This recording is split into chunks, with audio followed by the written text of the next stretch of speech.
आज का पहला प्रश्न है, उपमुख्य संकट ये सब प्राइम क्राइसिस शब्द निम्नलिखित में से किस घटना से संबंधित है? आर्थिक मंदी, राजनीतिक अस्थिरता, संरचनात्मक समायोजन कार्यक्रम, बढ़ती सामाजिक असमानता। सब प्राइम संकट आर्थिक मंदी से संबंधित है। सन 2008 में यूएसए में आई आर्थिक मंदी ने पूरे विश्व को प्रभावित किया था, तो उस घटना को सब प्राइम क्राइसिस या सब प्राइम संकट के नाम से जाना जाता है।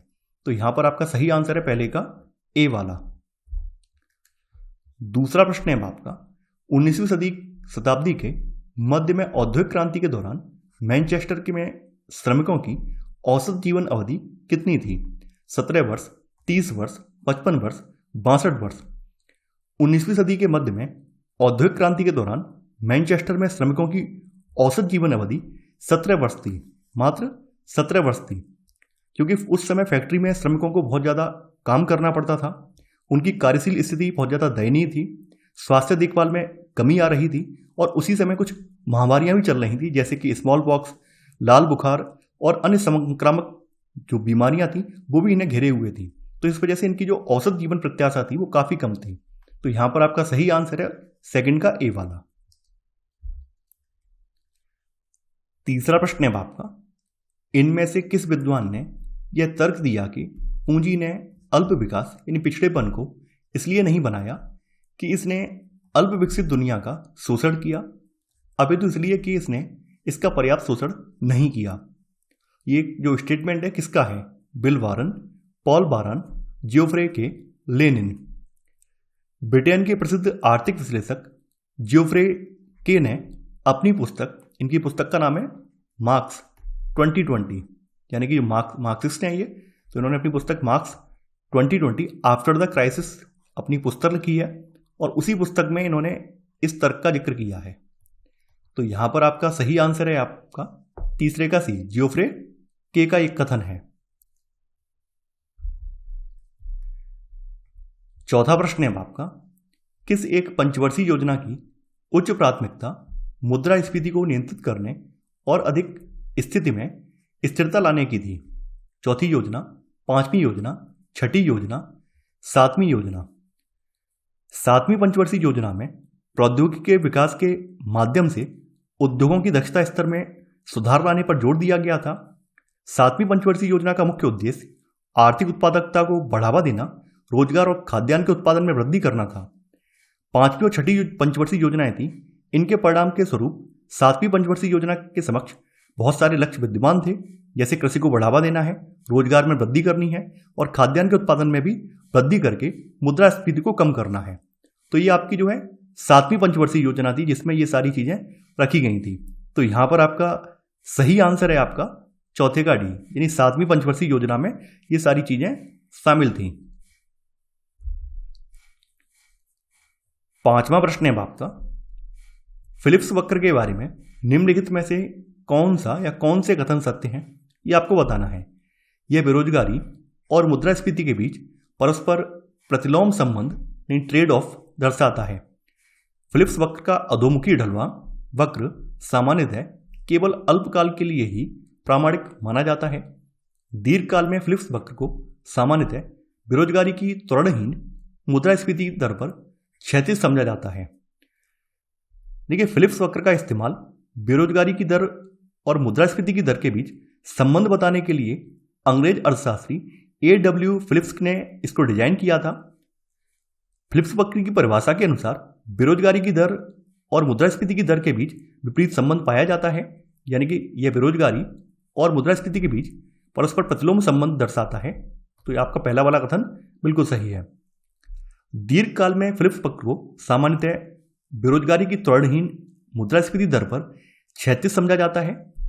तो यहां पर तीसरा वाला कथन ये भी सही है। दीर्घकाल में फिलिप्स वक्र को सामान्यतः बेरोजगारी की त्वरणहीन मुद्रास्फीति दर पर क्षैतिज समझा जाता है। तो यहां पर आपका तीसरा वाला कथन ये भी सही है। फिलिप्स वक्र का अधोमुखी ढलवां वक्र सामान्यतः केवल अल्पकाल के लिए ही प्रमाणित है। तो यहां पर आपका सेकंड वाला कथन ये भी सही है। यहां पर आपका तीनों ही कथन सही है। तो आपका सही आंसर है यहां पर पांचवें का डी, यानी 1, 2 और 3।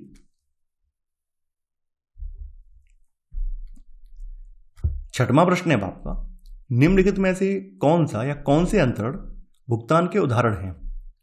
बेरोजगारी भत्ता, वेतन का भुगतान, वृद्धावस्था पेंशन, सामाजिक सुरक्षा भुगतान।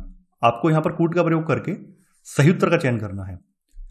देखिए, बेरोजगारी भत्ता, सामाजिक सुरक्षा भुगतान और वृद्धावस्था पेंशन ये अंतरण भुगतान के उदाहरण हैं। वहीं वेतन भुगतान इसमें नहीं आता है। तो यहां पर आपका सही आंसर होगा 1, 3 और 4। आंसर होगा आपका छठवें का सी। 7वां प्रश्न है आपका, निम्नलिखित में से कौन सा एक द्वितीय पंचवर्षीय योजना के उद्देश्यों में से नहीं है? बुनियादी और भारी उद्योगों के विकास पर विशेष बल के साथ तेजी से औद्योगिकरण, रोजगार के अवसरों का व्यापक विस्तार, खाद्यान्नों में आत्मनिर्भरता प्राप्त करना तथा उद्योग और निर्यात की जरूरतों को पूरा करने के लिए कृषि उत्पादन को बढ़ाना, आय और संपत्ति में असमानताओं को घटाना और आर्थिक शक्ति का अपेक्षाकृत समरूप वितरण। द्वितीय पंचवर्षीय योजना का जो कार्यकाल है 1956 से लेकर 61 के बीच में है और ये योजना जो थी प्रोफेसर PC महालनोबिस के मॉडल पर आधारित थी। इस योजना में इसका जो लक्ष्य रखा गया था वो तीव्र औद्योगिकरण को इसका लक्ष्य रखा गया था, जिसके तहत बुनियादी और भारी उद्योगों के विकास पर विशेष बल दिया गया। तो यहाँ पर आपका पहला वाला कथन बिल्कुल सही है। रोजगार के अवसरों का व्यापक विस्तार, यानी इसका सबसे ज्यादा जो लक्ष्य यही था कि ज्यादा से ज्यादा रोजगार जनरेट हो, तो इसी के तहत PSU की स्थापना करवाई गई थी। सी वाला कथन आपका गलत है। देखिए, खाद्यान्नों में आत्मनिर्भरता प्राप्त करना ये पहली वाली पंचवर्षीय योजना का लक्ष्य था, न कि दूसरी वाली का। जो आपकी पहली वाली पंचवर्षीय योजना आई थी उसका खाद्यान्नों में आत्मनिर्भरता प्राप्त करना लक्ष्य था। आय और संपत्ति में असमानताओं को घटाना और आर्थिक शक्ति का अपेक्षाकृत समरूप वितरण, ये भी इसका लक्ष्य था। तो यहां पर सी वाला गलत है, तो आपका सही आंसर होगा 7वें का सी।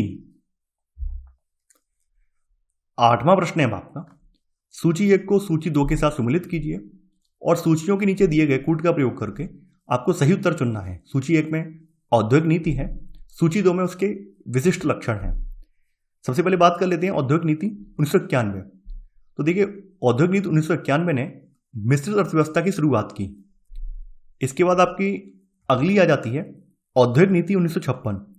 तो औद्योगिक नीति 1956 ने राज्य केंद्रित अर्थव्यवस्था की प्रक्रिया शुरू की। औद्योगिक नीति 1980, औद्योगिक नीति 1980 ने मिश्रित व्यवस्था में पुनः विश्वास दिखाया। तो यहां पर सेकंड वाला होगा। औद्योगिक नीति 1948, सरकारी गैर सरकारी साझेदारी की शुरुआत। तो यहां पर आपका सही आंसर होगा ए का चौथा, बी का पहला, सी का दूसरा और डी का तीसरा। तो आंसर है 8वें का ए वाला। 9वां प्रश्न है आपका, यहां पर भी सूची 1 को सूची 2 के साथ सम्मिलित करना है। सूची 1 में औद्योगिक क्रांति के चरण हैं और सूची 2 में उनकी विशेषताएं बताई गई हैं। पहला चरण, अब देखिए पहला चरण यहां पर बताया गया सूती मिल का उदय। पहले चरण में, औद्योगिक क्रांति के पहले चरण में सूती मिल के उदय पर ज्यादा ध्यान दिया गया है। इसका जो तीसरा चरण था, तीसरे चरण में इस्पात, रसायन, विद्युत उद्योगों का उदय हुआ है। दूसरा चरण में वाष्प इंजन का उदय हुआ है और चौथे चरण में पेट्रो रसायन, जेट, वायुयान, कंप्यूटरों का उदय हुआ है। तो यहां पर आपका सही आंसर होगा, यानी कि ए का दूसरा, बी का पहला, सी का तीसरा और डी का चौथा। तो आंसर है 9वें का बी वाला। 10वां प्रश्न है आपका, यहां पर भी आपको 2 सूचियां दी हुई हैं। सूची 1 में पंचवर्षीय योजना है, सूची 2 में बल, यानी कौन सी पंचवर्षीय योजना में किस पर बल दिया गया है। पहली पंचवर्षीय योजना, जैसा कि मैंने आपको बताया, पहली पंचवर्षीय योजना में कृषि एवं समुदाय विकास पर बल दिया गया है। दूसरी पंचवर्षीय योजना में भारी उद्योगों पर बल दिया गया है, जिसके बारे में अभी हमने डिस्कशन किया है। 5वीं जो पंचवर्षीय योजना है, इसका लक्ष्य था गरीबी हटाना, यानी गरीबी हटाओ का नारा जो कि इंदिरा जी ने दिया था, तो इसका लक्ष्य गरीबी हटाना था। 9वीं पंचवर्षीय योजना में खाद्य सुरक्षा एवं महिला सशक्तिकरण पर जोर दिया गया है।